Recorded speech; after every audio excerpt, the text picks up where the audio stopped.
يا أيها الذين آمنوا إذا نودي للصلاة من يوم الجمعة صدق الله مولانا العظيم وصدق رسول النبي الأمين المكين الكريم ونحن على ذلك من الشاهدين والشاكرين والحمد لله رب العالمين. آئیے حضرات، سب سے پہلے اپنا انعام دار مدینی کتاب دار قرآن کی معرفت احمد مصطفیٰ محمد مصطفیٰ صلی اللہ علیہ وسلم کے بارے رسالت میں درود و سلام کرنا پیش کری پڑھی بات اللہم صلی علی سیدنا حبیبنا مولانا محمد صلی اللہ علیہ وسلم. حضرات محترم، رمضان المبارک کا یہ آخری جمعہ ہے. رمضان المبارک کے مکمل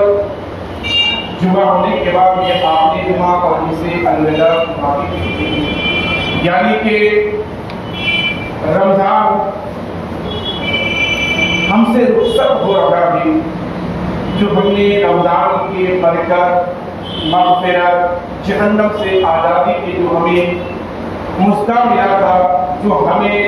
جہنم سے آزادی کے ہمیں خوشخبری ملا تھا، اب وہ مہینہ ہم سے رخصت ہو رہا ہے. اور یہ جمعہ جو ہے، یہ جمعہ تمام دنوں کے سردار ہے. یعنی کہ جمعہ سے لے کر جمعہ تک جتنے دن بیچ میں آتے تھے ان کے سردار ہیں. اب یہی جمعہ آخری، اب رمضان میں یہ جمعہ نہیں ہوئی. اب آئندہ سال اب کسی کے حیات رہے یا نہ رہے، اس میں سے بہت سارے ایسے بھی لوگ ہوں گے جو اگلے سال کے رمضان نہیں پائیں گے، یا کچھ ایسے لوگ ہوں گے کہ وہ اگلے سال کے رمضان پائیں گے. مگر ہم نے پورے رمضان میں ہم نے کتنا برکتیں حاصل کی. اب ہم نے اپنے آپ کی مغفرت کروائے، اپنے گناہوں کی بخشش کروائی، اور ہم نے جہنم سے آزادی کے کتنے رب سے دعا کی. یہ ہم اپنے دل میں جھانک کر دیکھیں کہ آج ہم یہ ہمارے رمضان کے مہینے، یہ مبارک مہینے ہیں، اس مہینے میں اللہ تبارک و تعالیٰ رحمت کے دروازے کھول دیتے ہیں، مغفرت کے دروازے کھول دیتے ہیں. حدیث پاک میں آتا ہے کہ اگر رمضان شریف میں اگر کوئی انسان مر جاتا ہے اور تب اس کی رمضان بھر اس سے کوئی حساب و کتاب نہیں ہوتا ہے، اور بعض روایتوں میں یہ بھی آتا ہے کہ ان سے کوئی حساب نہیں ہوتا ہے، وہ سیدھا جنت میں چلا جاتا ہے. تو اب اس مہینے کی وہ مبارک ہے کہ اب آدمی ایک مثال کے طور پر ایسا نہ ہو کہ انسان کے طور ہم کہ امام صاحب کو بتائے بھی کہ ایسا ہو اور رمضان کا مہینہ آئے اور رمضان میں وہ اپنی موت کی کرے. تو اب موت، رمضان کا مہینہ اتنا بہترین مہینہ بھی اتنا کہ اب اس میں اگر موت آ جائے تو ان سے حساب و کتاب نہیں ہوتا. تو اب آپ سوچیں گے کہ امام صاحب نے تو بیان کر دیا تھا، حدیث پاک تو بتا دیے تھے کہ رمضان کے مہینے میں موت آنے سے اس کی حساب و کتاب. پورے سال ہم گناہ کرتے رہے، لوگوں پر ظلم پہ ظلم کرتے رہے، لوگوں کو ستاتے رہے، لوگوں کا حق چھینتے رہے، لوگوں کو مارتے رہے، اور ہم کہیں کہ رمضان کے مہینے میں ہم زہر کھا لیں یا خودکشی کر لیں اور کچھ اور کر لیں کیونکہ رمضان کا مہینہ میں اس میں حساب و کتاب نہیں ہوگا. تو یہ اپنے آپ پر ظلم کرنا ہوگا اور اس کا بھی حساب و کتاب ہوگا. ہاں، اگر آپ سے کوئی گناہ سرد ہو گیا ہے جانے میں اور یا انجانے میں، تو اللہ کی بارگاہ میں حاضر ہوئی، اور حاضر ہونے کے بعد رب کی رحمتوں کو اپنے رب کی رحمتوں کو سامنے رکھ کے، اور رب کے جہنم کو بھی، رب کے خوف کو بھی سامنے رکھ کے، اور رب سے توبہ کرے اور اپنی گناہوں پر نادم رہے کہ مولا ہم سے یہ گناہ ہو گیا ہے، ہم سے یہ گناہ ہو گیا ہے، میں اس گناہ سے توبہ کرتا ہوں، اس گناہ سے دور ہوتا ہوں، اب کے بعد اس گناہ کی طرف میں نہیں جاؤں گا. اگر میں کسی کو دیکھوں گا بھی تو اس گناہ سے اسے اپنی طرف لے کے آؤں گا کہ تم اب سچے راستے پر آ جاؤ، حق کے راستے پر آ جاؤ، اپنے رب کو یاد کرو، اپنے رب کے علاوہ کسی کو یاد مت کرو. اگر کرو گے سچے دل سے توبہ تو یقیناً دنیا میں بھی کامیابی اور آخرت میں بھی کامیابی ملے گی. مگر اب آئیے چاہیے یہ رمضان المبارک کا مہینہ ہے، اب ہم اپنے آپ پر غور کریں اور سوچیں، دل پر ہاتھ رکھیں کہ ہم نے رمضان المبارک کا مہینہ ملا کہ ہم پورا مہینہ ادھر سے ادھر، رمضان میں ہر چیز کی برکت زیادہ ہو جاتی ہے۔ اب آپ دیکھیے نا، رمضان میں ہم گھر میں آن دن پورا سال ہم جس طرح بھی جیسے بنتے سے جو من کو کھا لیتے ہیں، مگر رمضان میں ہمیں کھانے میں بھی اچھا اچھا لگا ہوتا ہے۔ اس کے بعد رمضان المبارک کے مہینے میں ہمارے دلوں میں قرآن کی تلاوت کا شوق ہوتا ہے، ہمارے دلوں میں نماز کا پورا پورا شوق ہوتا ہے۔ ایسے تو نماز ہر عاقل بالغ مسلمان پر فرض ہے، مگر وہ اپنی آنے کی وجہ سے، اپنی ہر درمی کی وجہ سے وہ نماز کو نہیں ادا کرتا ہے تو اس کا گناہ تو اس کے سر پر ہے، مگر جیسے ہی رمضان کا مہینہ آتا ہے تو وہ نماز کی بھی تعداد بڑھ جاتی ہے۔ تو اب یہ سمجھیے کہ آج الوداع جمعہ ہے، یہ نہ سمجھیے کہ الوداع جمعہ ہے اور جتنا بھی ہم نے ایک رمضان سے لے کر اب تک جتنے بھی ہم نے نمازیں پڑھی ہے سب اب یہاں ایک پوتلا بنا کر یا ایک جگہ جمع کر کے ہم رکھ دیں، پھر آئندہ سال کے لیے رمضان میں ہم نماز پڑھیں گے جس طرح جو وہ شوق سے ہم نماز ادا کیے، تو ایسا نہیں کیجیے گا، کیونکہ ہم مسلمان ہیں، ہم اگر عاقل ہیں، ہم اگر بالغ ہیں تو ہم پر نماز فرض ہے، ہمیشہ رمضان میں ہو یا اندنا ہو، ہر دن ہم پر نماز فرض ہے۔ جس طرح ہم 5 وقت ابھی نماز پڑھ رہے تھے، افطاری کرتے تھے، کھاتے تھے یا نہیں کھاتے تھے، پانی پیتے تھے یا نہیں پیتے تھے، چھوارے اپنے منہ میں ڈالتے تھے یا نہیں ڈالتے تھے، فوراً مغرب کی نماز کے لیے ہم آ جاتے تھے، سحری کھاتے تھے۔ اب ہم کھائے یا نہ کیے، پانی پیے یا نہ پیے، اور ہم اٹھ کر اپنی نیند کو چھوڑ کر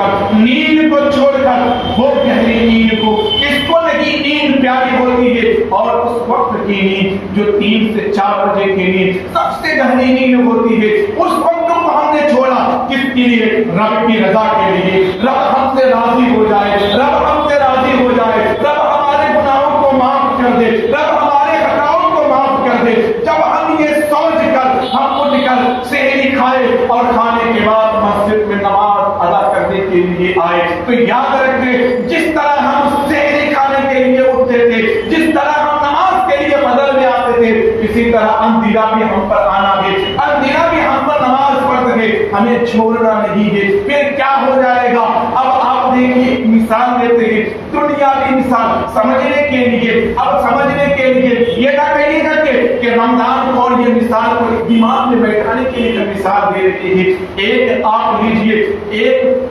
گلاس میں چینی گھولیے اور اس کو شربت بنائیے، ایک گلاس پانی کو اور اس میں چینی اتنا ڈالیے کہ وہ بہت زیادہ میٹھا ہو جائے، اس کے بعد اس پانی کو، اس گلاس کے پانی کو ایک بالٹی میں آپ اگر ڈالیے گا تو کیا وہ شربت پینے کے لائق ہوگا؟ وہ شربت آپ پی سکتے ہیں کیونکہ وہ شربت نہیں رہے گا، اس کا مٹھاس ختم ہو جائے گا۔ تو اسی طرح رمضان کے مہینے میں آپ نے جتنا بھی نیکیاں کمایا، جتنا بھی رحمتیں لوٹے، تو وہ سارے اگر 11 مہینہ آپ چھوڑ دیں گے، 11 مہینہ نہیں ادا کریں گے، تو رمضان میں جتنی آپ نے رحمتیں لوٹے، جتنے بھی برکتیں حاصل کی، وہ سارا آپ کے پیٹا پڑ جائیں گے، وہ سارے آپ کے برباد ہو جائیں گے۔ تو آپ کو چاہیے کہ جس طرح ہم نے رمضان میں اس کا پورا کیا، اسی طرح ہم کریں۔ یہ الوداع جمعہ سے ہم اپنی نمازوں کو سمیٹ نہ لیں، الوداع جمعہ سے اپنے عبادتوں کو نہ سمیٹ لیں۔ اب رہی بات یہ الوداع جمعہ سے رمضان کے مہینے میں